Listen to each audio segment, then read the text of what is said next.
Indian നേവിയുടെ ഒരു direct entry, അതായത് യാതൊരുവിധ എക്സാമോ കാര്യങ്ങളൊന്നുമില്ല. അപ്പോൾ ഇതിലേക്ക് നിങ്ങൾക്ക് സബ് ലെഫ്റ്റനൻ്റ് എന്ന് പറയുന്ന തസ്തിയിലേക്കാണ് വിളിച്ചിരിക്കുന്നത്.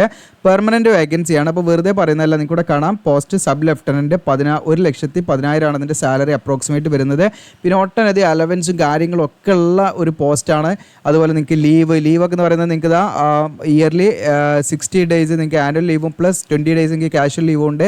അങ്ങനെ 80 ഡേയ്സ് നിങ്ങൾക്ക് ലീവ് ഓരോ വർഷം എടുക്കാം. അപ്പോൾ അങ്ങനെയുള്ള നല്ല സ്കീമുകൾ, അതായത് പിന്നെ ട്രാവൽ കൺസെഷൻ നിങ്ങൾ ഫാമിലി ആയിട്ടോ ഒക്കെ പോകുമ്പോൾ നിങ്ങൾക്ക് ഒട്ടനവധി ഈ പറയുന്ന ബസ്സിലും അതുപോലെ തന്നെ നമ്മുടെ ട്രെയിനിലും അതുപോലെ തന്നെ നമ്മുടെ എയർ ട്രാവലിലും ഒക്കെ നിങ്ങൾക്ക് ഒട്ടനവധി കൺസെഷനൊക്കെ കിട്ടുന്ന ഓഫീസർ തസ്തികയുടെ ഒരു നോട്ടിഫിക്കേഷനാണ് വന്നിരിക്കുന്നത്. അപ്പോൾ വെറുതെ പറയല്ല, നിങ്ങൾ വീഡിയോ മുഴുവനായിട്ടും കാണുക, നിങ്ങൾ അറിയുന്ന ആളുകളിലേക്ക് മാക്സിമം ഷെയർ ചെയ്ത് കൊടുക്കുക. അപ്പോൾ എല്ലാ വർഷവും ഈ ഒരു റിക്രൂട്ട്മെൻറ്റ് നടക്കാറുണ്ട്, പലരും ഇത് അറിയാതെ പോകുന്നതാണ്. അപ്പോൾ നമ്മുടെ കേരളത്തിൽ തന്നെയാണ് ഇതിൻ്റെ ഈ പറയുന്ന ട്രെയിനിങ് ഒക്കെ നടക്കുന്നത്. അതിനെക്കുറിച്ചിട്ട് എല്ലാം വിശദമാക്കി തരാം. അതുകൊണ്ട് തന്നെ ഡീറ്റെയിൽ ആയിട്ട് ഇതിൻ്റെ കുറച്ച് കാര്യങ്ങളൊക്കെ നമ്മൾ ഈ വീഡിയോയിൽ കവർ ചെയ്യുന്നുണ്ട്. കാരണം ഇതിൻ്റെ ബെനിഫിറ്റ്, അതുപോലെ ഇതിൻ്റെ ഫിസിക്കൽ സ്റ്റാൻഡേർഡ് തുടങ്ങിയ മെഡിക്കൽ കണ്ടീഷൻ തുടങ്ങിയ എല്ലാ കാര്യങ്ങളും നമ്മൾ വീഡിയോയിൽ മാക്സിമം കവർ ചെയ്യുന്നുണ്ട്. പിന്നെ മറ്റൊരു കാര്യം എന്ന് പറഞ്ഞാൽ നിങ്ങളോട് എനിക്ക് പറയാനുള്ളത്, നമ്മളിത് കണ്ടിന്യൂസ് ആയിട്ട് ഒരൊറ്റ സ്ട്രെച്ചിൽ പറയുന്ന വീഡിയോ ആണ്. നമ്മളിതിൽ എഡിറ്റിംഗ് നടക്കുന്നില്ല. അതുകൊണ്ട് എന്തെങ്കിലും വാക്കിൽ എന്തെങ്കിലും പിഴവുകൾ വന്നു പോയിട്ടുണ്ടെങ്കിൽ നിങ്ങൾ ക്ഷമിക്കണം. കാരണം എന്തെങ്കിലും ശബ്ദങ്ങളോ എന്തെങ്കിലും ബാക്ക്ഗ്രൗണ്ട് നോയ്സ് ഒക്കെ വന്നു പോയിട്ടുണ്ടെങ്കിലും ഞാൻ പറയുന്നതിൽ എന്തെങ്കിലും തെറ്റുകളോ അതുകൊണ്ട് ക്ഷമിക്കണം. കാരണം നമ്മൾ ഒറ്റ സ്ട്രെച്ചിൽ എടുക്കുമ്പോൾ അതിൻ്റെയുള്ള പ്രയാസങ്ങളുണ്ടാകും. കാരണം മറ്റേ എഡിറ്റിംഗ് നമുക്ക് ഒരുപാട് സമയം വരുന്നതുകൊണ്ട് നമ്മളങ്ങനെ ചെയ്യുന്നില്ല. എല്ലാ വീഡിയോയിലും ഇത് പറയുന്നത് എന്താണെന്ന് വെച്ചാൽ ആദ്യമായിട്ട് വരുന്നവരുണ്ടാകും, അവർക്ക് വേണ്ടി പറയുകയാണ്, ബാക്കിയുള്ളവർക്ക് ഇത് സീക്ക് ചെയ്ത് കാണാം. അപ്പോൾ നമുക്ക് നേരെ ഒഫീഷ്യൽ നോട്ടിഫിക്കേഷനിലേക്ക് വരാം. അപ്പോൾ ഇതിലേക്ക് വിളിച്ചിരിക്കുന്നതെന്ന് വെച്ചാൽ നിങ്ങൾക്ക് ഗ്രാജുവേറ്റ് എൻട്രിയാണ് വിളിച്ചിരിക്കുന്നത്. അതായത് ഗ്രാജുവേഷൻ കഴിഞ്ഞിരിക്കണം, അല്ലെങ്കിൽ ഫൈനൽ ഇയറിൽ പഠിക്കുന്നവർക്ക് ഇതിലേക്ക് അപ്ലൈ ചെയ്യുന്നതാണ് അതിൻ്റെ ഏറ്റവും വലിയൊരു അഡ്വാൻറ്റേജ്. അപ്പോൾ നിങ്ങളുടെ കൂട്ടുകാരോ ആരെങ്കിലും നിങ്ങൾ പഠിക്കുന്നുണ്ട് അവർക്കൊക്കെ ഷെയർ ചെയ്യാം. നിങ്ങളുടെ കാണാം BE or BTech, അല്ലെങ്കിൽ നിങ്ങളുടെ കാണാം BCom, BSc, ഓക്കെ, ഇങ്ങനെ തുടങ്ങിയിട്ടുള്ള ME or MTech തുടങ്ങിയിട്ടുള്ള വിവിധ ക്വാളിഫിക്കേഷനുള്ളവർക്ക് ഇതിലേക്ക് അപ്ലൈ ചെയ്യാം. എഞ്ചിനീയറിംഗ് ഡിസിപ്ലിനൊക്കെ ആണെങ്കിൽ വിവിധ ഡിസിപ്ലിൻ MSc, MCA ഇതൊക്കെ കഴിഞ്ഞവർക്ക് ഇതിലേക്ക് അപ്ലൈ ചെയ്യാം. ഇത് ലാസ്റ്റ് ഇയറിൽ നിങ്ങൾ പഠിച്ചുകൊണ്ടിരിക്കുന്നവരാണെങ്കിലും നിങ്ങൾക്ക് ഇതിലേക്ക് അപ്ലൈ ചെയ്യാം. ഇതിലേക്ക് എക്സാമോ കാര്യങ്ങളൊന്നുമില്ല. അപ്പോൾ ഇതിലേക്ക് ഇൻ്റർവ്യൂ ഉണ്ട്, അതിൻ്റെ കാര്യങ്ങളൊക്കെ ഞാൻ വിശദമായിട്ട് പറഞ്ഞുതരാം. അപ്പോൾ ഇതിലേക്ക് ഓൺലൈൻ അപേക്ഷ സ്റ്റാർട്ട് ചെയ്യുന്നത്, ഇപ്പോൾ നമ്മൾ ഇന്ന് വീഡിയോ ചെയ്യുന്ന February 8 ഓൺലൈൻ അപേക്ഷ സ്റ്റാർട്ട് ചെയ്യുന്നത്. ക്ലോസിംഗ് ഡേറ്റ് എന്ന് പറയുന്നത് February 25. മാക്സിമം നിങ്ങളുടെ ഗ്രൂപ്പുകളിലോ മാക്സിമം നിങ്ങളുടെ അറിയുന്ന ആളുകളിലേക്ക് നിങ്ങൾ ഷെയർ ചെയ്ത് കൊടുക്കുക. കാരണം നമുക്ക് ഇത്രയും ഡയറക്റ്റ് ആയിട്ട് നമുക്ക് ഇന്ത്യൻ നേവിയിലൊക്കെ കയറാൻ പറ്റുന്ന ഏറ്റവും നല്ലൊരു ഓപ്ഷനാണ്, ഒരു എൻട്രിയാണ് ഈ വിളിച്ചിരിക്കുന്നത്. നിങ്ങൾക്കൂടെ കാണാം Indian navy invite application for short service കമ്മീഷനാണ്. ഷോർട്ട് സർവീസ് കമ്മീഷൻ എന്ന് പറഞ്ഞാൽ നിങ്ങൾ പെർമനന്റ് 2 കമ്മീഷനാണ് നമുക്ക് ഈ പറയുന്ന ഡിഫൻസിലൊക്കെ വരുന്നത്. അപ്പോൾ ഒന്ന് നമുക്ക് ഷോർട്ട് സർവീസ്, അതിന് ജസ്റ്റ് ഞാൻ പറയാം. ഷോർട്ട് സർവീസ് ആണ് 12 വർഷത്തേക്കാണ് ഇതിൻ്റെ നിയമനം വരുന്നത്. വീണ്ടും നിങ്ങൾക്ക് 2 വർഷം വേണമെങ്കിൽ നിങ്ങൾക്ക് എക്സ്റ്റെൻഡ് ചെയ്യാം, ഡിപ്പെൻസ് ഓൺ നിങ്ങളുടെ പെർഫോമൻസ്. അതുപോലെ നിങ്ങൾക്ക് താല്പര്യമുണ്ട് ചെയ്താൽ അതില്ലെങ്കിൽ നിങ്ങൾക്ക് 12 വർഷം കഴിഞ്ഞാൽ നിങ്ങൾക്ക് എന്ത് ചെയ്യാം, അതിന് നിങ്ങൾക്ക് ആ ഒരു റിട്ടയർമെൻറ്റ് ബെനിഫിറ്റോട് കൂടി നിങ്ങൾക്ക് ഇറങ്ങാവുന്നതാണ്. ഇനി അതല്ല പെർമനൻറ്റ് കമ്മീഷൻ എന്ന് പറഞ്ഞാൽ അത് ഈ ഈ ഷോർട്ട് സർവീസ് കമ്മീഷനിൽ നിന്നുകൊണ്ട് പെർമനൻറ്റ് കമ്മീഷനിലേക്ക് മാറാനുള്ള ചോയ്സും ഉണ്ട് കേട്ടോ. ഓക്കെ, അപ്പോൾ നിങ്ങൾക്ക് എല്ലാ റിട്ടയർമെൻറ്റ് ബെനിഫിറ്റ് ഒക്കെ കിട്ടുന്ന പോസ്റ്റിനാണ്, പെർമനൻറ്റ് വേക്കൻസി എന്നാണ് നിങ്ങൾ പ്രത്യേകം മനസ്സിലാക്കുക. 2 കമ്മീഷൻ 2 രീതിയിലാണ് ഇതിൻ്റെ പോസ്റ്റിംഗ് എന്നുള്ളതാണ് നിങ്ങൾ മനസ്സിലാക്കേണ്ടത് കേട്ടോ. അപ്പോൾ ഇവിടെ കാണാം, ഇതിൽ മെയിൽ ആൻഡ് ഫീമെയിൽ കാൻഡിഡേറ്റ്സിന് അപ്ലൈ ചെയ്യാം. പക്ഷേ നിങ്ങൾക്ക് പ്രത്യേകം കണ്ടീഷൻ എന്താണെന്ന് വെച്ചാൽ അൺമാരീഡ് ആയിരിക്കണം. ഓക്കെ, അൺമാരീഡ് ആയിട്ടുള്ള മെയിൽ ആൻഡ് ഫീമെയിൽ കാൻഡിഡേറ്റ്സിന് അപ്ലൈ ചെയ്യാം. അതായത് വിവാഹം ചെയ്തിരിക്കാൻ പാടില്ല. അപ്പോൾ അവിവാഹിതരായിട്ടുള്ള പുരുഷന്മാർക്കും സ്ത്രീകൾക്കും ഇതിലേക്ക് അപ്ലൈ ചെയ്യാം എന്നുള്ളതാണ് നിങ്ങൾ മനസ്സിലാക്കേണ്ടത്. അപ്പോൾ ഇതിൻ്റെ ഒരു കോഴ്സ് സ്റ്റാർട്ട് ചെയ്യുന്നത്, അതിൻ്റെ ട്രെയിനിങ് സ്റ്റാർട്ട് ചെയ്യുന്നത് January 2026 ഓൺവേർഡ്സ് ആയിട്ടാണ് ഇതിൻ്റെ ട്രെയിനിങ് സ്റ്റാർട്ട് ചെയ്യുന്നത്. അപ്പോൾ അതിലേക്കാണ് നിങ്ങളെ എടുക്കുന്നത്. അപ്പോൾ 200 മുകളിൽ വേക്കൻസിയാണ് നിലവിൽ വിളിച്ചിരിക്കുന്നത്. വേക്കൻസി കൂടാനും കുറയാനൊക്കെ സാധാരണ ഡിപ്പെൻസ് ഓൺ കണ്ടീഷനാണ് നിങ്ങൾ മനസ്സിലാക്കുക. ഇനി ആദ്യം നിങ്ങൾ എലിജിബിൾ ആണെന്ന് നോക്കുക, ഇതിൻ്റെ എഡ്യൂക്കേഷൻ ക്വാളിഫിക്കേഷൻ ആണ് നോക്കുന്നത്. അപ്പോൾ 3 ബ്രാഞ്ചസ് ആയിട്ടാണ് വിളിച്ചിരിക്കുന്നത്. ഒന്നും കൂടെ കാണാം, എക്സിക്യൂട്ടീവ് ബ്രാഞ്ച് വിളിച്ചിട്ടുണ്ട്, അതുപോലെ എഡ്യൂക്കേഷൻ ബ്രാഞ്ച് വിളിച്ചിട്ടുണ്ട്, അതുപോലെ ടെക്നിക്കൽ ബ്രാഞ്ച്. ഇങ്ങനെയാണ് 3 ബ്രാഞ്ച് വൈസ് ആയിട്ടാണ് വിളിച്ചിരിക്കുന്നത്. ഇതിന് എക്സിക്യൂട്ടീവ് ബ്രാഞ്ചിൽ തന്നെ നിങ്ങൾക്ക് ഈ പറയുന്ന ജനറൽ സർവീസിലെ ഹൈഡ്രോ കേഡർക്ക് വരുന്നുണ്ട്. അതിലേക്ക് നിങ്ങൾക്ക് ക്വാളിഫിക്കേഷൻ എന്ന് പറഞ്ഞാൽ 60% മാർക്കോട് കൂടി നിങ്ങൾ just bachelor of engineering or technology, അതായത് ജസ്റ്റ് നിങ്ങൾ BE or BTech 60% മാർക്കോട് കൂടി ഏത് എഞ്ചിനീയറിംഗ് ഡിസിപ്ലിൻ കഴിഞ്ഞാലും നിങ്ങൾക്ക് ഈ പറയുന്ന വേക്കൻസിയിലേക്ക് 60 വേക്കൻസി ഉണ്ട് ടോട്ടൽ. ഈ 60 വേക്കൻസിയിലേക്ക് നിങ്ങൾക്ക് മെയിൽ ആൻഡ് ഫീമെയിൽ കാൻഡിഡേറ്റ്സിന് അപ്ലൈ ചെയ്യാം. ഓക്കെ, നിങ്ങൾ മനസ്സിലാക്കേണ്ട കാര്യം എന്ന് വെച്ചാൽ ജസ്റ്റ് നിങ്ങൾ 60% മാർക്കോട് കൂടി ഏതെങ്കിലും ഒരു എഞ്ചിനീയറിംഗ് ഡിസിപ്ലിനിൽ നിങ്ങൾ BE or BTech ഗ്രാജുവേറ്റ് ആണോ നിങ്ങൾക്ക് ഇതിലേക്ക് അപ്ലൈ ചെയ്യാം. ഓക്കെ, പിന്നെ നിങ്ങൾ നോക്കേണ്ടത് നിങ്ങളുടെ ഏജ് ലിമിറ്റ് ആണ്. ഓക്കെ, ഏജ് എന്ന് പറഞ്ഞാൽ നിങ്ങൾ ജനിച്ചിരിക്കേണ്ട വർഷം ഇവിടെ ഇൻ ബിറ്റ്വീൻ ഇവിടെ കൊടുത്തിട്ട് നിങ്ങൾക്ക് ഇവിടെ കാണാം. ഈ ഡേറ്റും ഉൾപ്പെടെയാണ്. അതായത് 2 January 2001 എന്ന് പറയുന്ന ഡേറ്റിനോ അതിന് ശേഷമോ ജനിച്ചവരായിരിക്കണം. 1 July 2006 എന്ന് പറയുന്ന ഡേറ്റിനോ അതിന് മുൻപോ ജനിച്ചവരായിരിക്കണം കേട്ടോ. മീൻസ് 2006 ഇതിൻ്റെ ഉള്ളിൽ ജനിച്ചവരായിരിക്കണം ഈ ഡേറ്റിൻ്റെ. ഓക്കെ, അപ്പോൾ അത് നിങ്ങൾ നോക്കണം.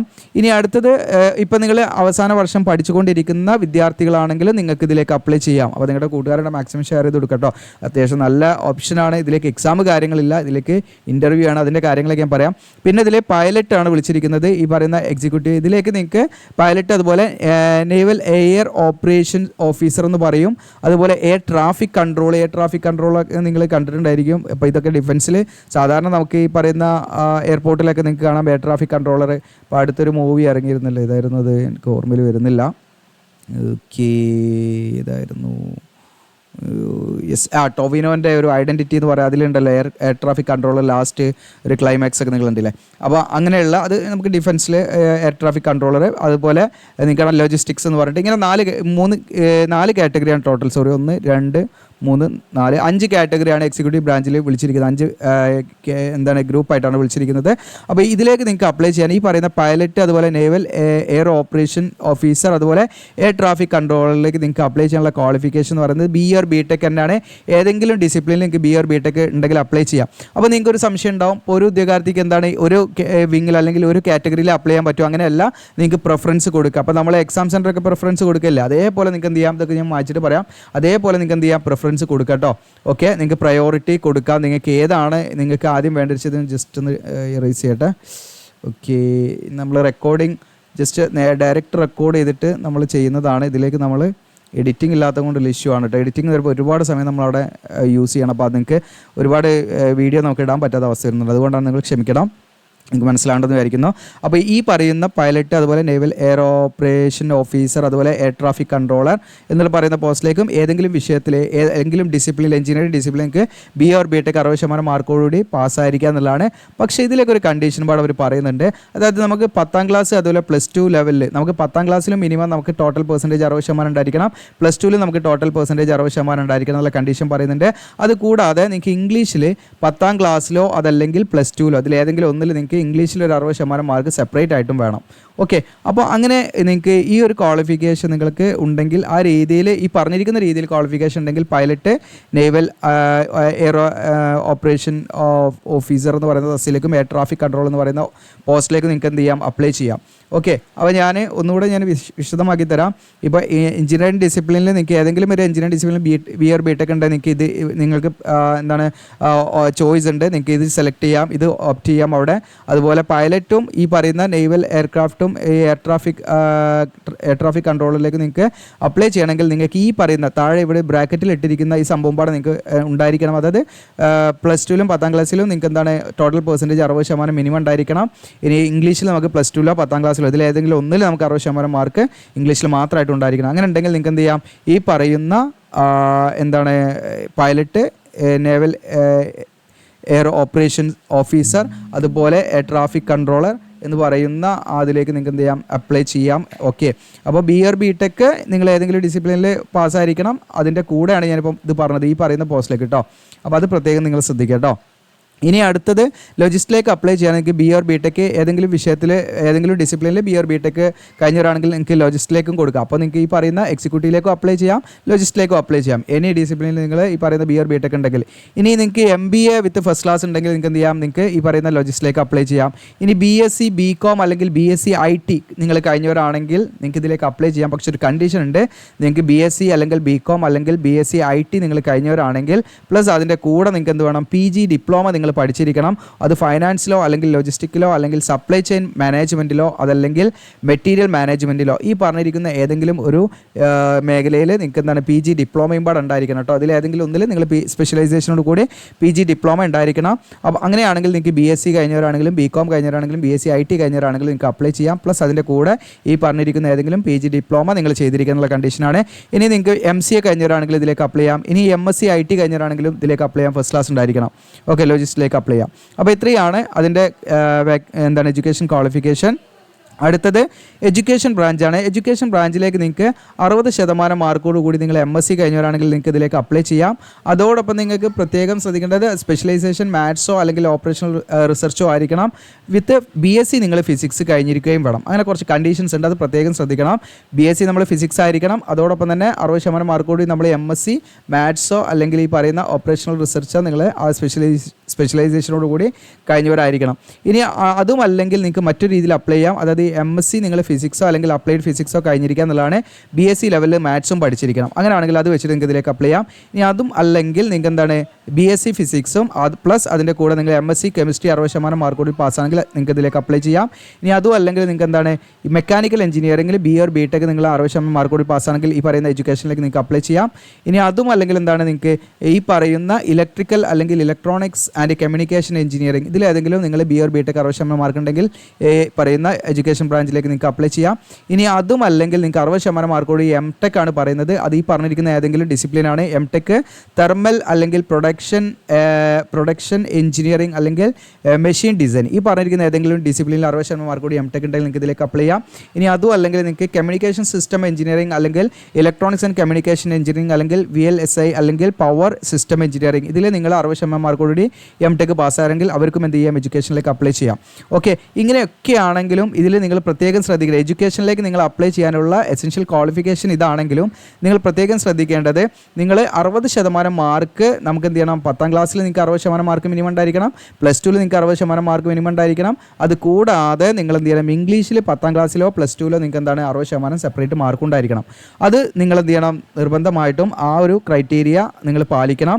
പ്ലസ് നിങ്ങൾ ഈ പറയുന്ന എസെൻഷ്യൽ എഡ്യൂക്കേഷൻ ക്വാളിഫിക്കേഷൻ ഉണ്ടെങ്കിൽ നിങ്ങൾക്ക് ഇതിലേക്ക് അപ്ലൈ ചെയ്യാം. ഓക്കെ, ഇനി അടുത്തത് വരുന്നത് ടെക്നിക്കൽ ബ്രാഞ്ചാണ്. ടെക്നിക്കൽ നിങ്ങൾക്ക് എഞ്ചിനീയറിംഗ് ബ്രാഞ്ച് ജനറൽ സർവീസ് വരുന്നുണ്ട്. Then electrical branch general service വരുന്നുണ്ട്. പിന്നെ നിങ്ങൾക്ക് നേവൽ കൺസ്ട്രക്ടറാണ്. അങ്ങനെ 3 കാറ്റഗറി ആയിട്ടാണ് അതിൽ വരുന്നത്.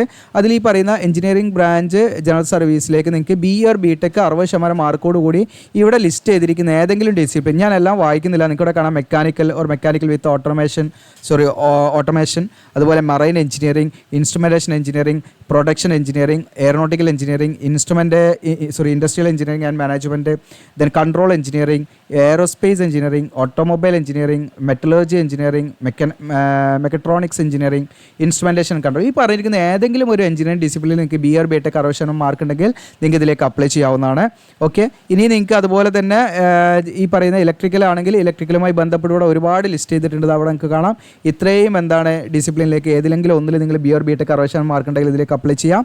ഇനി അതുപോലെ നേവൽ കൺസ്ട്രക്ട് ആണെങ്കിൽ നിങ്ങൾക്ക് ഇതുമായി ബന്ധപ്പെട്ട് ഇവിടെ ഒരുപാട് സിവിൽ അതുപോലെ മെറ്റലർജി അങ്ങനെ ഒരുപാടുണ്ട്. ഓക്കെ, അപ്പോൾ ഇതിൽ ഏതെങ്കിലും 60% മാർക്കോട് ഒരു BA or BTech ഇതിലേക്ക് അപ്ലൈ ചെയ്യാം. അപ്പോൾ ഇതിൻ്റെയൊക്കെ വേക്കൻസി നമ്പർ ഇവിടെ കൊടുത്തിട്ടുണ്ട്. അതുപോലെ ആർക്കൊക്കെ ഇതിലേക്ക് അപ്ലൈ ചെയ്യാൻ പറ്റും ഇവിടെ മെൻ ആൻഡ് വിമൻ ഇവിടെ കൊടുത്തിട്ടുണ്ട്. ഓക്കെ, അപ്പോൾ എല്ലാത്തിലും നിങ്ങൾക്ക് മെൻ ആൻഡ് വിമൻ കാണാം. ഇതിൽ നമുക്ക് നിങ്ങൾക്കിവിടെ കാണാൻ പറ്റും കേട്ടോ. എല്ലാത്തിലും നമുക്ക് മെൻ ആൻഡ് വിമൻ കാറ്റഗറിക്ക് ഇതിലേക്ക് അപ്ലൈ ചെയ്യാം.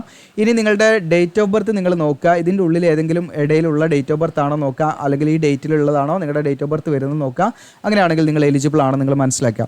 ഓക്കെ, പിന്നെ ഇവിടെ സബ്മറൈൻ എന്ന് പറഞ്ഞിട്ട് ഇവിടെ കാണാം നിങ്ങൾക്ക്. അതായത് മെയിൽ കാൻഡിഡേറ്റ്സ് ഈ പറയുന്ന ജനറൽ സർവീസ് എഞ്ചിനീയർ അതുപോലെ ജനറൽ സർവീസ് ഇലക്ട്രിക്കൽ എന്ന് പറയുന്ന പോസ്റ്റിലേക്കൊക്കെ അപ്ലൈ ചെയ്യുന്ന ഉദ്യോഗാർത്ഥികളാണെങ്കിൽ നിങ്ങൾ അതിലേക്ക് സെലക്ട് ആയി കഴിഞ്ഞാൽ നിങ്ങൾക്ക് ഈ പറയുന്ന സബ്മറൈൻ ട്രെയിനിങ് പാടെ കിട്ടും. അപ്പോൾ സബ്മറൈൻ ട്രെയിനിങ്ങിൽ നിങ്ങൾക്ക് താല്പര്യം ഉണ്ടെങ്കിലും നിങ്ങൾ മെഡിക്കലി ഫിറ്റ് ആണെങ്കിലും നിങ്ങൾക്ക് അതിലേക്കൊരു ചോയ്സ് ഉണ്ട്. അങ്ങനെ നിങ്ങൾ അത് സെലക്ട് ചെയ്ത് അതിൻ്റെ മറൈൻ ട്രെയിനിങ് ഒക്കെ കംപ്ലീറ്റ് ചെയ്ത് കഴിഞ്ഞാൽ നിങ്ങൾക്ക് അഡീഷണൽ അലവൻസ് കുറച്ചും പാടെ നിങ്ങളുടെ സാലറിക്ക് പുറമെ ഈ പറയുന്ന കുറച്ചും പാടെ അലവൻസ് നിങ്ങൾക്ക് സബ്മറൈൻ ട്രെയിനിങ്ങിൻ്റെ ആ ഒരു സബ്മറൈൻ അലവൻസ് എന്ന് പറഞ്ഞിട്ട് എക്സ്ട്രാ അലവൻസ് നിങ്ങൾക്ക് ഉണ്ടായിരിക്കുന്നുള്ള കാര്യമാണ് ഇവിടെ പറയുന്നത് കേട്ടോ. അതൊക്കെ നിങ്ങൾക്ക് എക്സ്ട്രാ നിങ്ങൾക്കൊരു ആഡ് ഓൺ ആയിട്ടുള്ള രീതിയിൽ നമുക്ക് കൂടുതലായിട്ട് നമുക്ക് എന്താണ് അലവൻസ് ഒക്കെ കിട്ടണമെങ്കിൽ അതിനനുസരിച്ച് നമ്മൾ എന്ത് ചെയ്യണം ചൂസ് ചെയ്യണം. അപ്പോൾ അതൊക്കെ അനുസരിച്ചിട്ട് നിങ്ങൾക്ക് എന്ത് ചെയ്യാം അതൊക്കെ നിങ്ങൾക്ക് ആ സമയത്ത് അവർ പറയും എന്തൊക്കെയാണ് എങ്ങനെയൊക്കെയാണെന്നുള്ളതൊക്കെ ട്രെയിനിങ്ങിൻ്റെ ഭാഗമായിട്ടൊക്കെ നിങ്ങൾ എലിജിബിൾ ആണോ മെഡിക്കലി ഫിറ്റ് ആണെങ്കിൽ അതിനൊക്കെ നിങ്ങൾക്ക് ആ ഒരു ചോയ്സ് ഉണ്ടാവുള്ളൂ കേട്ടോ. പിന്നെ അടുത്തൊരു ചോയ്സ് നിങ്ങൾക്ക് വരുന്നത് റിമോട്ട്ലി പൈലറ്റഡ് എയർക്രാഫ്റ്റ് എന്ന് പറയുന്ന സ്പെഷ്യലൈസേഷനാണ്. ഇതൊക്കെ നമ്മുടെ ഈ പറയുന്ന നേവിയുടെ സ്പെഷ്യലൈസേഷനാണ് കേട്ടോ. ഓക്കെ, അപ്പോൾ രണ്ടാമത്തെ സ്പെഷ്യലൈസേഷനാണിത്. ഇതിലും നിങ്ങൾക്ക് ഇതുപോലെ ട്രെയിനിങ് ലഭിക്കും. അപ്പോൾ അതിനും നിശ്ചിതമായിട്ടുള്ള പറഞ്ഞ മെഡിക്കലി നമ്മൾ ഫിറ്റ് ആയിരിക്കണം. അപ്പോൾ അതിനും നിശ്ചയമുള്ള അലവൻസും കാര്യങ്ങളൊക്കെ ഉണ്ടായിരിക്കാം.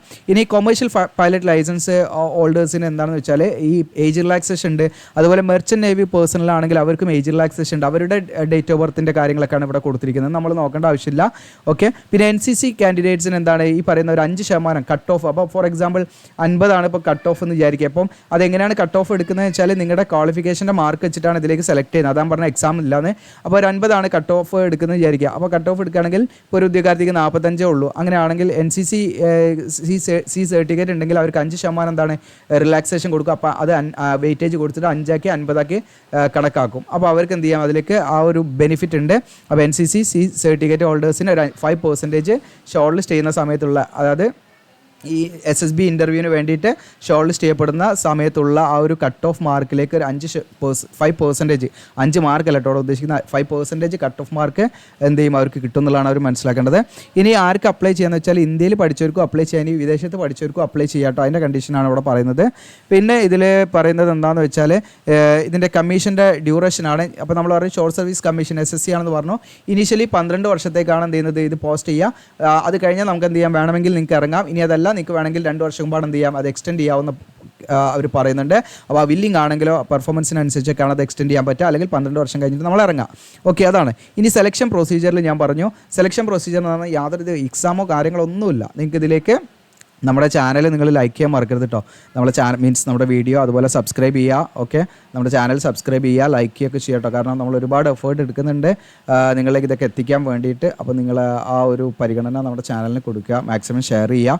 അപ്പോൾ ഇതൊക്കെ എന്ന് പറഞ്ഞാൽ പലർക്കും ഉദ്യോഗാർത്ഥികൾക്ക് അറിയാത്ത ആളുകളുണ്ടാകും, അറിയുന്നവരുണ്ടാകും, ഒരുപാട് പേര് അറിയാത്തവരും ഒരുപാട് പേരുണ്ട്. അപ്പോൾ അവരിലേക്കൊക്കെ മാക്സിമം നിങ്ങളൊന്ന് ഷെയർ ചെയ്ത് കൊടുക്കുക. ഇത് ഗ്രൂപ്പുകളൊക്കെ ഉണ്ടാവില്ല, അതൊക്കെ ഒന്ന് പോസ്റ്റ് ചെയ്ത് വിചാരിച്ച ഒരു പ്രശ്നമില്ല. ഒരുപാട് നമ്മൾ ആവശ്യമില്ലാത്ത സോഷ്യലായിട്ട് നമ്മൾ ഒരുപാട് പ്രശ്നങ്ങൾ ഉണ്ടാക്കുന്ന കണ്ടൻറ്റൊക്കെ ഒരുപാട് നമ്മൾ ഷെയർ ചെയ്യാറുണ്ട്. അപ്പോൾ അതൊക്കെ മാറ്റി നമ്മൾ ഇത്തരം ആവശ്യമുള്ള കാര്യങ്ങളിലേക്കൊക്കെ ഒന്ന് മാറി എന്നുള്ള എല്ലാവർക്കും എത്തിക്കുക എന്നുള്ളതൊക്കെ നിങ്ങൾ ഒന്ന് ഷെയർ ചെയ്യുക. അപ്പോൾ ഞാനിവിടെ പറഞ്ഞു വന്നത് ഇതിലേക്കുള്ള സെലക്ഷൻ എന്ന് പറയുന്നത് എക്സാം ഇല്ല. അപ്പോൾ എങ്ങനെയാണ് സെലക്ഷൻ നിങ്ങൾക്ക് ഡൗട്ട് ഉണ്ടാവും. അപ്പോൾ നിങ്ങൾ BA BTech അല്ലെങ്കിൽ BSc അല്ലെങ്കിൽ MSc ഇങ്ങനെ വിവിധ ക്വാളിഫിക്കേഷൻ ആണല്ലോ ഇതിലേക്ക് അപ്ലൈ ചെയ്യാൻ. അപ്പോൾ അതിന് നിങ്ങൾക്ക് കിട്ടിയിരിക്കുന്ന മാർക്ക്, ഓക്കെ, അപ്പോൾ അതിന് കിട്ടിയിരിക്കുന്ന മാർക്ക് എന്ത് ചെയ്യും, അവരെടുക്കും. അത് നോർമലൈസേഷൻ മെത്തേഡ് ഉപയോഗിക്കും. അതിനെ അവർ നോർമലൈസേഷൻ അത് പെർസെൻറ്റേജിലേക്ക് കൺവേർട്ട് ചെയ്യും. അതായത് എല്ലാവരുടെയും മാർക്ക് ഒരു കോമൺ പാറ്റേണിലൂടെ ഒരു കോമൺ ഇക്വേഷനിലിട്ടിട്ട് അവരെന്ത് ചെയ്യുന്നത് വെച്ചാൽ ഒരു നിശ്ചിത കട്ട് ഓഫ് വെക്കും. ആ കട്ട് ഓഫ് വെച്ചിട്ട് എന്ത് ചെയ്യും, അതിൽ ഉൾപ്പെടുന്ന ഉദ്യോഗാർത്ഥികൾ എന്ത് ചെയ്യും, അവർ ഷോർട്ട് ലിസ്റ്റ് ചെയ്യപ്പെട്ടിട്ടാണ് ഈ പറയുന്ന SSBയിലേക്ക് അവർ സെലക്ട് ചെയ്യുന്നത്. അപ്പോൾ ഇതിലേക്ക് റിട്ടൺ എക്സാമിനേഷൻ ഒന്നും തന്നെ ഇല്ല. നേരെ നമുക്ക് എന്താണ് ഈ പറയുന്ന SSB ഇൻ്റർവ്യൂ ആണ് ഉണ്ടായിരിക്കുക. അപ്പോൾ ഇപ്പം നിങ്ങൾക്ക് ഡൗട്ട് ഉണ്ടാവും, BA BTech ഇപ്പോൾ ഫൈനൽ ഇയറിൽ പഠിക്കുന്നവരുണ്ടാകാം. ഞാൻ പറഞ്ഞു ഇതിലേക്ക് അവസാന വർഷം പഠിക്കുന്നവർക്ക് അപ്ലൈ ചെയ്യാമെന്ന്. അപ്പോൾ അങ്ങനെയുള്ളവരുടെ മാർക്ക് എങ്ങനെ അവർ കാൽക്കുലേറ്റ് ചെയ്യുന്നുള്ളതാണ്. അപ്പോൾ BA BTech വെച്ചിട്ടാണ് നിങ്ങൾ ഇതിലേക്ക് നിങ്ങളുടെ ക്വാളിഫിക്കേഷൻ എങ്കിൽ നിങ്ങൾ ഇതിലേക്ക് അപ്ലൈ ചെയ്യുന്നതെങ്കിൽ നിങ്ങൾ കംപ്ലീറ്റ് ചെയ്ത BA BTech കംപ്ലീറ്റ് ചെയ്തവരാണെങ്കിലും നിങ്ങൾ ഫൈനൽ ഇയറിൽ പഠിക്കുന്നവരാണെങ്കിലും ഇവർ എന്താ ചെയ്യുന്നത് വെച്ചാൽ നിങ്ങൾ 5ാമത്തെ സെമസ്റ്ററിൻ്റെ മാർക്ക് വരെയുള്ള എടുക്കും. ഓക്കെ, നിങ്ങൾക്ക് നിങ്ങളുടെ 5ാമത്തെ സെമസ്റ്ററിൻ്റെ മാർക്ക് വരെയുള്ള മൊത്തം മാർക്ക് എടുക്കും. എന്നിട്ടാണ് അവരെന്ത് ചെയ്യുന്നത്, ഷോർട്ട് ലിസ്റ്റ് തയ്യാറാക്കുന്നത്. ഓക്കെ, അപ്പോൾ ഈ പറയുന്ന BA BTech വെച്ച് നിങ്ങൾ പഠിക്കുന്ന ഉദ്യോഗാർത്ഥികളാണെങ്കിലും ഫൈനൽ ഇയറിൽ പഠിക്കുന്ന ഉദ്യോഗാർത്ഥികളാണെങ്കിലും നിങ്ങൾ കോഴ്സ് കംപ്ലീറ്റ് ചെയ്ത ഉദ്യോഗാർത്ഥികളാണെങ്കിലും 2 കാറ്റഗറിയിലുള്ളവർ 5ാമത്തെ സെമസ്റ്ററിൻ്റെ വരെയുള്ള മാർക്ക് എടുത്തിട്ട് അവരെന്ത് ചെയ്യും, അവർ ടോട്ടൽ മാർക്ക് ഇട്ട് പെർസെൻറ്റേജ് ആക്കി അത് അവരുടെ നോർമലൈസേഷൻ ഇക്വേഷൻ ഉണ്ട്, ആ ഇക്വേഷനിൽ ഇട്ട് എന്ത് ചെയ്യും, അതിനെ കൺവേർട്ട് ചെയ്തിട്ടാണ് നിങ്ങളുടെ ഷോർട്ട് ലിസ്റ്റ് തയ്യാറാക്കുക. ഇനി പോസ്റ്റ് ഗ്രാജുവേറ്റ് ഡിഗ്രി ക്വാളിഫിക്കേഷനുള്ള ചില പോസ്റ്റുകളുണ്ട്, MSc MCA MBA MTech ഒക്കെ വെച്ചുള്ള അങ്ങനെയുള്ള പോസ്റ്റിലേക്കാണെങ്കിൽ അവരുടെ നിങ്ങൾക്ക് ഇവിടെ കാണാൻ പറ്റും കോഴ്സ് കംപ്ലീറ്റ് ചെയ്തവരാണെങ്കിൽ അവരുടെ ആ ഒരു ഫൈനൽ ഇയറിലെ മാർക്ക് വരെയുള്ളത് അവർ കൂട്ടിയെടുക്കും. ഇനി കോഴ്സ് കംപ്ലീറ്റ് ചെയ്യാതെ അതായത് MSc MCA അല്ലെങ്കിൽ MBA MTech ഒക്കെ പഠിച്ചുകൊണ്ടിരിക്കുന്നവരാണെങ്കിൽ അവരുടെ മുൻപത്തെ വർഷത്തെ മാർക്ക് എടുത്തിട്ടാണ് അവർ കാൽക്കുലേറ്റ് ചെയ്യുക. ഓക്കെ, മറ്റേത് അവർ ഫൈനലിന് എടുത്തിട്ട് ചെയ്യും കംപ്ലീറ്റ് ചെയ്തവരാണെങ്കിൽ. ഇനി ഫൈനൽ ഇയറിൽ പഠിക്കുന്നവരാണെങ്കിൽ മുൻപുള്ള വർഷത്തെ മാർക്ക് എടുത്തിട്ടാണ് അവർ ഈ ഷോർട്ട് ലിസ്റ്റ് തയ്യാറാക്കുക. അപ്പോൾ അവിടെ ഇങ്ങനെ 2 കണ്ടീഷനാണ് അവർ യൂസ് ചെയ്യുന്നത്. അതൊന്നും ഇവിടെ മെൻഷൻ ചെയ്തെന്നേ ഉള്ളൂ. അതോടൊപ്പം തന്നെ നിങ്ങൾക്ക് ഈ SSB ഇൻ്റർവ്യൂവിൽ നിങ്ങൾ സെലക്ട് ആയി കഴിഞ്ഞാൽ നിങ്ങൾക്ക് മെയിലായിട്ട് SMS ആയിട്ടൊക്കെ നിങ്ങൾ അറിയിക്കുന്നുള്ള കാര്യങ്ങളും ഇവിടെ പറയുന്നുണ്ട്. പിന്നെ SSB ഇൻ്റർവ്യൂവിന് പോകുന്ന സമയത്ത് നിങ്ങൾക്ക് AC ഒരു ഫ്രീ ആയിട്ടുള്ള നമുക്ക് ട്രെയിനിൽ യാത്ര ഫെസിലിറ്റി നമുക്ക് ലഭിക്കും. അപ്പോൾ SSB ഇൻ്റർവ്യൂവിന് പോകുന്ന സമയത്ത് നിങ്ങളുടെ പാസ്ബുക്കിൻ്റെ ഫ്രണ്ട് പേജ് നിങ്ങളുടെ ബാങ്കിൻ്റെ പാസ്ബുക്കിൻ്റെ ഫ്രണ്ട് പേജ് എടുത്ത് നിങ്ങൾ കൊണ്ടുപോകണം. ഓക്കെ, അതൊക്കെ പ്രത്യേകം ശ്രദ്ധിക്കാം. ഇനി ഇതിൻ്റെ ട്രെയിനിങ് എന്ന് പറയുന്നത് നമുക്ക് ഈ പറയുന്ന നമ്മൾ ഇതിലേക്ക് ഷോർട്ട് ലിസ്റ്റ് ചെയ്യപ്പെട്ടാൽ നമുക്ക് കാണാം IN നിങ്ങൾക്ക് ഈ പറയുന്ന ഏഴുമല നമ്മുടെ കേരളത്തിലാണ്. Okay, Indian naval academic Ezhumala കേരളത്തിലാണ് സ്ഥിതി ചെയ്യുന്നത്. ഇവിടെ ആയിരിക്കും നിങ്ങൾക്ക് ട്രെയിനിങ് ഉണ്ടായിരിക്കുക. സബ് ലെഫ്റ്റനൻറ്റ് എന്ന് പറയുന്ന പോസ്റ്റിലാണ് നമ്മൾ പ്ലേസ് ചെയ്യുന്നത്. ഓക്കെ, ഡയറക്റ്റായിട്ട്. ഓക്കെ, അപ്പോൾ നിങ്ങൾ മനസ്സിലാക്കുക, സബ് ലെഫ്റ്റനൻറ്റ് എന്ന് പറയുന്ന പോസ്റ്റിലാണ് നിങ്ങളിതിൽ ഷോർട്ട് ലിസ്റ്റ് ചെയ്യപ്പെട്ട് SSB ഇൻ്റർവ്യൂ കഴിഞ്ഞ് നിങ്ങളിതിലേക്ക് സെലക്ട് ആയി കഴിഞ്ഞാൽ സബ് ലെഫ്റ്റനൻറ്റ് എന്ന് പറയുന്ന കാറ്റഗറിയിലാണ് നമ്മൾ എന്ത് ചെയ്യുന്നത്, ഇതിലെ പ്ലേസ് ചെയ്യുന്നത്. അപ്പോൾ നിങ്ങൾക്ക് കിട്ടുന്ന സാലറിയാണ് ഇവിടെ പറയുന്നത് 1,10,10,000 സാലറി. പിന്നെ നിങ്ങൾക്ക് ഒട്ടനവധി ബെനിഫിറ്റും കാര്യങ്ങളും നിങ്ങൾക്ക് കാണാൻ ലീവ് തുടങ്ങിയിട്ട് ഒരുപാട് അലവൻസ് കാര്യങ്ങളുള്ള പോസ്റ്റാണ് ഓഫീസർ എന്ന് പറയുന്ന പോസ്റ്റ് എന്ന് പറയുന്നത്. ഇതിലേക്ക് ഓൺലൈനായിട്ടാണ് നമ്മൾ അപ്ലൈ ചെയ്യേണ്ടത്. അപ്ലൈ ചെയ്യേണ്ട ഡേറ്റ് ഞാൻ പറഞ്ഞു. ഇനി ഇതിലേക്ക് കുറച്ച് കണ്ടീഷൻസ് ഉണ്ട്. ഇതിലേക്ക് നമുക്ക് നിശ്ചിത ഹൈറ്റ് വേണം. അപ്പോൾ നോർമൽ ഹൈറ്റ് എന്ന് പറയുന്നത് 157 സെൻറ്റിമീറ്ററാണ് ഹൈറ്റ് മെയിൽ കാൻഡിഡേറ്റ്സിന്. ഓക്കെ, മെയിൽ കാൻഡിഡേറ്റ്സിന് 157 ഹൈറ്റ് മിനിമം ഉണ്ടായിരിക്കണം, ഫീമെയിൽ ആണെങ്കിൽ 152 സെൻറ്റിമീറ്റർ മിനിമം ഉണ്ടായിരിക്കണം. ഓക്കെ, അങ്ങനെയാണെങ്കിലും ഈ പറയുന്ന നിങ്ങൾക്കൂടെ കാണാൻ കുറച്ച് പ്രദേശങ്ങളിലെ ആളുകൾക്ക് എന്താണ് ഹൈറ്റ് റിലാക്സേഷനൊക്കെ കൊടുത്തിട്ടുണ്ട്. ഓക്കെ, ലക്ഷദ്വീപിലൊക്കെ ആണെങ്കിൽ അവർക്ക് മെയിലിന് 155 മതി, ഫീമെയിലിന് 150 മതി. ഓക്കെ, പിന്നെ നിങ്ങൾക്ക് ഇപ്പോൾ ഈ പറയുന്ന പൈലറ്റിലേക്കൊക്കെയാണ് നിങ്ങൾ ചൂസ് ചെയ്യുന്നതെങ്കിൽ നിങ്ങൾക്ക് ഈ പറയുന്ന സിറ്റിംഗ് ഹൈറ്റും അങ്ങനെ കുറച്ച് ഹൈറ്റ് കാര്യങ്ങളൊക്കെ ഉണ്ട്, അതൊക്കെ ജസ്റ്റ് എന്ത് ചെയ്യണം, നമുക്ക് ഉണ്ടായിരിക്കണം എന്നുള്ള കണ്ടീഷനാണ്. ഓക്കെ, അപ്പോൾ ഇത് ഒന്ന് ആ ഒരു കാര്യം മനസ്സിലാക്കുക. പിന്നെ ബോഡി മാസ് ഇൻഡെക്സ് കാര്യങ്ങളൊക്കെ എന്താണ് മിനിമം ആ ഒരു 25 ഉണ്ടായിരിക്കണം, അതൊക്കെ ജസ്റ്റ് നിങ്ങൾ കാൽക്കുലേറ്റ് ചെയ്ത് നോക്കാം. ഓക്കെ, പിന്നെ വരുന്നത് ഞാൻ ഓരോന്നും ഇതിൻ്റെ കുറച്ച് പ്രധാനപ്പെട്ട കാര്യങ്ങളാണ്. പിന്നെ ഇതിൻ്റെ നമ്മൾ മെഡിക്കലി ഫിറ്റ് ആയിരിക്കണം. അപ്പോൾ അതിൻ്റെ കുറേ കണ്ടീഷൻസ് ഉണ്ട്. അതിലൊക്കെ എന്തെങ്കിലും ഡൗട്ട് ഉണ്ടെങ്കിൽ നിങ്ങൾ ചോദിക്കാം. പിന്നെ ഇതിലേക്ക് വിഷനൊക്കെ നിങ്ങൾക്ക് ഇപ്പോൾ ഈ പറയുന്നത് കാണാം, ഏവിയേഷൻ പൈലറ്റിലേക്കൊക്കെ ആണ് 6/6 അത് അൺകറക്റ്റഡ് ആണ്. അതായത് നമ്മൾ കറക്റ്റ് ചെയ്യാത്ത നമ്മുടെ ഒരു കണ്ണിന് 6/6 മറ്റൊന്നിന് 6/9 അറ്റ്ലീസ്റ്റ് ഉണ്ടായിരിക്കണം. കറക്റ്റ് ചെയ്താൽ 6/6 ആണ് ഉണ്ടായിരിക്കണം എന്നുള്ളതാണ്. ഇനി അതായത് ഗ്ലാസ് ഒക്കെ ആണെങ്കിൽ നമുക്ക് മിനിമം 6/6 ഉണ്ടായിരിക്കണം എന്നുള്ള കണ്ടീഷനാണ് കേട്ടോ. ഇനി ഈ പറയുന്ന മറ്റു സർവീസൊക്കെ ആണെങ്കിൽ ജനറൽ സർവീസ് ഇതിലേക്കാണ് 6/12 ഒക്കെയാണ് പറയുന്നത് 2 കണ്ണിനും. ഇനി നമുക്ക് ഈ പറയുന്ന ടെക്നിക്കൽ ബ്രാഞ്ചിലേക്കൊക്കെ ആണ് 6/24 വരെ അലോ ചെയ്യുന്നുണ്ട്. അതുപോലെ മറ്റു ലോജിസ്റ്റിക് ഇതൊക്കെ ആണെങ്കിൽ 6/60 വരെയൊക്കെ ഉണ്ട് കേട്ടോ. അപ്പോൾ ഗ്ലാസ് വെക്കുന്നവർക്കൊക്കെ ഇതിലേക്ക് അപ്ലൈ ചെയ്യാം. പക്ഷേ നിങ്ങൾ കറക്റ്റ് ചെയ്ത് അതായത് ഈ പറയുന്ന ഗ്ലാസ് ഒക്കെ വെച്ച് കഴിഞ്ഞാൽ നമുക്ക് കറക്റ്റ് വിഷൻ നമുക്ക് കിട്ടണം എന്നുള്ളതാണ് കേട്ടോ. ഓക്കെ, അപ്പോൾ അങ്ങനെയുള്ള കുറച്ച് കണ്ടീഷൻസ് കാര്യങ്ങൾ പിന്നെ ഇതൊക്കെ സ്ക്രീൻഷോട്ട് എടുത്തിട്ട് നിങ്ങൾക്ക് ഏതെങ്കിലും ഐ കെയറിൽ പോയിട്ട് നിങ്ങൾക്ക് ജസ്റ്റ് ചെക്ക് ചെയ്യാവുന്നതാണ്. ഓക്കെ, അപ്പോൾ എന്തൊക്കെയാണ് അതിൻ്റെ കണ്ടീഷൻസ് കാര്യങ്ങൾ ഇല്ല അവർ ഇത്തരം ക്ലിനിക്കുകളൊക്കെ ഉണ്ട്. അപ്പോൾ അവിടെ തന്നെ ചോദിച്ചു കഴിഞ്ഞാൽ അവർക്കൊക്കെ അതിൻ്റെ കാര്യങ്ങൾ മനസ്സിലാവും. ഓക്കെ, അപ്പോൾ എന്തെങ്കിലും ആവശ്യമുണ്ടെങ്കിൽ നിങ്ങൾ പറയാം. ഇനി SSB ഇൻ്റർവ്യൂ എന്ന് പറഞ്ഞാൽ നമുക്ക് ഈ പറയുന്ന സർവീസ് സെലക്ഷൻ ബോർഡാണ് SSB എന്ന് പറഞ്ഞാൽ. അത് സ്റ്റേജ് 1 നിങ്ങൾക്ക് കാണാം ഇൻ്റലിജൻറ്റ് ടെസ്റ്റ് കാര്യങ്ങൾ, അത് പിക്ചർ പെർസെപ്ഷൻ ആൻഡ് ഡിസ്കഷൻ. അപ്പോൾ അത്യാവശ്യം ഒരു 3, 4, 5 ദിവസമൊക്കെ എടുക്കുന്ന ഒരു ഇൻ്റർവ്യൂ ആണ് ഉണ്ടാകും കേട്ടോ. പെട്ടെന്ന് നമുക്ക് പോയിട്ട് വരാൻ നടക്കില്ല. അപ്പോൾ അതിനനുസരിച്ച് നിങ്ങൾ സൈക്കോളജിക്കൽ ടെസ്റ്റിങ്ങും ഗ്രൂപ്പ് ടെസ്റ്റിങ്ങും അങ്ങനെയുള്ള കുറേ കാര്യങ്ങൾ അതിൽ വരുന്നുണ്ട്, 2 സ്റ്റേജായിട്ട് വരുന്നത്. ഓക്കെ, അപ്പോൾ ഇതാണ് അതിൻ്റെ കാര്യങ്ങൾ. പിന്നെ ലീവിൻ്റെ കാര്യം പറഞ്ഞു, 60 ഡേയ്സ് നിങ്ങൾക്ക് പെർ ഇയർ ലീവ് ഉണ്ടാവും. 20 ഡേയ്സ് നിങ്ങൾക്ക് ക്യാഷ്വൽ ലീവ് ഉണ്ടായിരിക്കും. പിന്നെ നിങ്ങൾക്ക് അക്യുമുലേറ്റ് ചെയ്യാനുള്ള ഓപ്ഷൻസും അതുപോലെ അത് നിങ്ങൾ ലീവ് എടുത്തില്ല അത് ക്യാഷ് ആക്കാനുള്ള ഓപ്ഷനൊക്കെ ഉണ്ട്. പിന്നെ ട്രാവൽ കൺസെഷൻ നിങ്ങൾക്ക് ഫാമിലിക്കും അതുപോലെ നിങ്ങൾക്കും ഒക്കെ എന്താണ് എയറിലും ഈ പറയുന്ന നമ്മുടെ റെയിലിലൊക്കെ എന്താണ് ഫ്രീ ആയിട്ടൊക്കെ നിങ്ങൾക്ക് എന്താണ് ട്രാവൽ ചെയ്യാനുള്ള ഫെസിലിറ്റി ഉണ്ട്. ഓക്കെ, പിന്നെ നിങ്ങൾക്ക് ഇതിലേക്ക് അലവൻസ് ഇപ്പോൾ എല്ലാ ഓഫീസർമാർക്കും നിങ്ങൾക്ക് ട്രാൻസ്പോർട്ട് അലവൻസ് കൊടുക്കുന്നുണ്ട് 7200 പ്ലസ് DA പ്ലസ് എക്സ്ട്രാ നിങ്ങൾക്ക് ഉണ്ടായിരിക്കും. പിന്നെ നിങ്ങൾക്ക് ഹൗസ് റെൻ്റ് അലവൻസ് ഒക്കെ നിശ്ചിത പെർസെൻറ്റേജ് വൈസ് ആയിട്ടാണ് കൊടുക്കുന്നത് കേട്ടോ. പിന്നെ അതുപോലെ യൂണിഫോം അതുപോലെ നിങ്ങൾക്ക് ഒരുപാട് അലവൻസ് ടെക്നിക്കൽ അങ്ങനെ തുടങ്ങിയിട്ടുള്ള നിങ്ങൾക്ക് കാണാം. ഫ്ലൈയിങ് ആണെങ്കിൽ വേറെ അലവൻസ്, അങ്ങനെ ഒരുപാട് അലവൻസ് വേറെ നിങ്ങൾക്ക് എക്സ്ട്രാ അതിൻ്റെ കൂടെ ഉണ്ട്. അപ്പോൾ നിങ്ങൾ കമൻറ്റ് ചെയ്യുക. നമ്മൾ ഈ പറയുന്ന നേവിയിലൊക്കെ നമ്മൾ ഒരുപാട് ഓപ്ഷൻസ് ഉണ്ട്, ഒരുപാട് എൻട്രീസ് ഉണ്ട്. അപ്പോൾ അതിനെക്കുറിച്ചിട്ടൊക്കെ നമ്മൾ വീഡിയോ ചെയ്യണമെങ്കിൽ നിങ്ങൾ കമൻറ്റ് ചെയ്യുക. ഒരു ഡോക്യുമെൻ്ററി ഒക്കെ പോലെ ചെയ്യണമെങ്കിൽ നല്ല സപ്പോർട്ട് ഉണ്ട്, നമ്മൾ ചെയ്യാം. ഓക്കെ, നിങ്ങൾ നമ്മുടെ എല്ലാ സോഷ്യൽ മീഡിയ ഒക്കെ ഒന്ന് ഫോളോ ചെയ്യുക. ഓക്കെ, നമ്മൾ കറക്റ്റായിട്ട് ചെയ്തുതരാം കേട്ടോ. ഓക്കെ, അപ്പോൾ ഇനി എങ്ങനെയാണ് ഇതിലേക്ക് അപ്ലൈ ചെയ്യേണ്ടതെന്ന് വെച്ചാൽ നമ്മുടെ വീഡിയോയുടെ ഡിസ്ക്രിപ്ഷനിൽ നമ്മൾ അപ്ലൈ നൗ എന്ന് പറഞ്ഞ ലിങ്ക് കൊടുത്തിട്ടുണ്ട്. ആ ലിങ്കിൽ ക്ലിക്ക് ചെയ്താൽ നിങ്ങളുടെ പേജിലേക്കാണ് വരിക. Indian navy SSC officer recruitment ആണ്. താഴെ സ്ക്രോൾ ഡൗൺ ചെയ്യുക. നിങ്ങൾ ഇമ്പോർട്ടൻറ്റ് ഡീറ്റെയിൽസ് കാര്യങ്ങളൊക്കെ കൊടുത്തിട്ടുണ്ട്. ഇമ്പോർട്ടൻറ്റ് ലിങ്ക്സ് ആണ് ഇവിടെ കാണാൻ. നിങ്ങൾക്ക് നോട്ടിഫിക്കേഷൻ എന്നുള്ളത് ക്ലിക്ക് ചെയ്യാം, നോട്ടിഫിക്കേഷൻ ഡൗൺലോഡ് ചെയ്യാം. അപ്ലിക്കേഷൻ ഫോം എന്നുള്ളത് നിങ്ങൾ ക്ലിക്ക് ചെയ്യാം. ഓക്കെ, അപ്ലിക്കേഷൻ ഫോം എന്നുള്ളത് ക്ലിക്ക് ചെയ്താൽ നമ്മൾ ഈ ഒരു പേജിലേക്കാണ് നിങ്ങൾ വരിക. ഓക്കെ, ഈ പേജിൽ വന്നാൽ ആദ്യം നമ്മൾ എന്ത് ചെയ്യണം, അവിടെ സെലക്ട് സ്റ്റേറ്റ്. ഓക്കെ, നിങ്ങൾക്ക് സ്റ്റേറ്റ് സെലക്ട് ചെയ്യാം, കേരള എന്നുള്ളത് സെലക്ട് ചെയ്യാം. ക്യാപ്ചർ കോഡ് അടിക്കുക, സേവ് അടിക്കുക, നെക്സ്റ്റ് അടിക്കുക. അങ്ങനെ നെക്സ്റ്റ് അടിച്ച് നമ്മൾ എന്ത് ചെയ്യണം, നമ്മുടെ പേഴ്സണൽ ഡീറ്റെയിൽസ്, ഫോട്ടോ, സിഗ്നേച്ചർ ഇതൊക്കെ നമ്മൾ അപ്ലോഡ് ചെയ്യണം. അപ്പോൾ നമ്മൾ ഓൺലൈനായിട്ട് ചെയ്ത് കൊടുക്കുന്നുണ്ട്. നിങ്ങൾക്ക് ഇതാ കോൺടാക്ട് ഓൺലൈൻ അപ്ലിക്കേഷൻ ചെയ്യുന്നതിൽ ക്ലിക്ക് ചെയ്താൽ നമ്മളെ വാട്സപ്പിലേക്ക് കണക്ട് ചെയ്യാൻ പറ്റും. ഇനി നിങ്ങൾക്ക് തന്നെ ഏതെങ്കിലും ഇൻ്റർനെറ്റ് കഫേയിലൊക്കെ പോയിട്ട് ചെയ്യാവുന്നതാണ്. ഓക്കെ, നിങ്ങൾക്ക് തന്നെ നിങ്ങളുടെ മൊബൈൽ യൂസ് ചെയ്ത് ചെയ്യാം. അപ്പോൾ നമ്മൾ ഓൺലൈനായിട്ട് ഫോം ഫില്ല് ചെയ്യുന്ന വീഡിയോസൊക്കെ നമ്മൾ മുൻപ് ഇതേപോലെ നമ്മുടെ ചാനലിൽ നമ്മൾ ചെയ്തിട്ടുണ്ട്. നിങ്ങൾക്ക് എന്താണ് കുറേ താഴോട്ട് നോക്കിക്കഴിഞ്ഞാൽ കാണാൻ പറ്റും, അല്ലെങ്കിൽ ജസ്റ്റ് ഇവിടെ സെർച്ച് ചെയ്ത് കഴിഞ്ഞാൽ കിട്ടും. അപ്പോൾ അത് നോക്കിയിട്ട് നിങ്ങൾക്ക് റെഫറൻസ് ആയിട്ട് യൂസ് ചെയ്യാവുന്നതാണ്. അപ്പോൾ ഇങ്ങനെ ചെയ്തിട്ടാണ് നമ്മൾ പോകേണ്ടത്. പിന്നെ നമ്മൾ പറഞ്ഞു ഈ പറയുന്ന പോസ്റ്റുകൾ ഉണ്ടല്ലോ, അതായത് ഒരുപാട് കാറ്റഗറി ഉണ്ടല്ലോ, ഒരുപാട് ബ്രാഞ്ചസ് ഉണ്ട്. അപ്പോൾ ഈ ബ്രാഞ്ചസിലൊക്കെ നിങ്ങൾ എലിജിബിൾ ആണെങ്കിൽ നിങ്ങൾക്ക് എന്ത് ചെയ്യാം, ഓൺലൈൻ അപ്ലൈ ചെയ്യുന്ന സമയത്ത് നിങ്ങൾ ചൂസ് ചെയ്യണം ഏതിലേക്കൊക്കെയാണ് നിങ്ങൾ ആദ്യം പ്രയോറിറ്റി കൊടുക്കുന്നത് വെച്ചാൽ അതിനനുസരിച്ച് നമ്മൾ ചൂസ് ചെയ്യാനുള്ള ഓപ്ഷൻ ഉണ്ട് കേട്ടോ. അപ്പോൾ അതൊക്കെ നിങ്ങൾ പ്രോപ്പറായിട്ട് തന്നെ കൊടുക്കണം. പിന്നെ നമുക്കത് മാറ്റാൻ പറ്റില്ല. അപ്പോൾ അതൊക്കെ നിങ്ങൾ പ്രത്യേകം ശ്രദ്ധിക്കുക കേട്ടോ. ഒന്നിലധികം നിങ്ങൾക്ക് പോസ്റ്റിലേക്ക് എലിജിബിൾ ആണെങ്കിൽ നിങ്ങൾക്ക് അതിനനുസരിച്ച് നിങ്ങൾ ഓപ്റ്റ് ചെയ്യണം. ഏതിലേക്കാണ് നിങ്ങൾക്ക് ആദ്യം വേണ്ടത് അതിനനുസരിച്ച് നിങ്ങൾ ഓപ്റ്റ് ചെയ്തിട്ടാണ് ചെയ്യേണ്ടത് കേട്ടോ. അപ്പോൾ അതൊക്കെ പ്രത്യേകം നിങ്ങൾ ശ്രദ്ധിക്കേണ്ട കാര്യങ്ങളാണ് അപ്ലൈ ചെയ്യുമ്പോൾ. അപ്പോൾ ഇത്രയാണ്. അപ്പോൾ ഇത് നിങ്ങൾക്ക് യൂസ്ഫുൾ ആണെങ്കിൽ നിങ്ങൾ എന്ത് ചെയ്യുക, നിങ്ങളുടെ കൂട്ടുകാരിലേക്ക് ഷെയർ ചെയ്യാം. ഇതിലേക്ക് അപേക്ഷ ഫീസോ കാര്യങ്ങളൊന്നുമില്ല.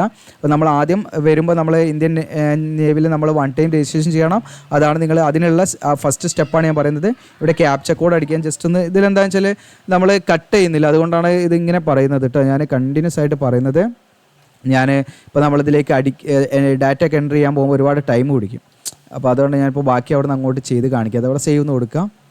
ഓക്കെ, അങ്ങനെ സേവ് എന്ന് കൊടുക്കുമ്പോൾ നിങ്ങൾക്ക് ഇവിടെ കാണാൻ പറ്റും ക്രിയേറ്റ് ആൻ അക്കൗണ്ട് എന്ന് പറഞ്ഞിട്ട് ഇവിടെ കാണാൻ പറ്റും. ഓക്കെ, അത് നമ്മൾ രജിസ്റ്റർ എന്നുള്ള ബട്ടൺ ക്ലിക്ക് ചെയ്യാം. ഓക്കെ, ഇനി ഓൾറെഡി നമ്മൾ അക്കൗണ്ട് മുൻപ് ഏതെങ്കിലും അപ്ലൈ ചെയ്ത സമയത്ത് ക്രിയേറ്റ് ചെയ്തിട്ടുണ്ടെങ്കിൽ നിങ്ങളുടെ ഇമെയിൽ ഐഡിയും പാസ്വേഡും കൊടുത്ത് നിങ്ങൾക്ക് എന്ത് ചെയ്യാം, ലോഗിൻ ചെയ്യാൻ പറ്റും.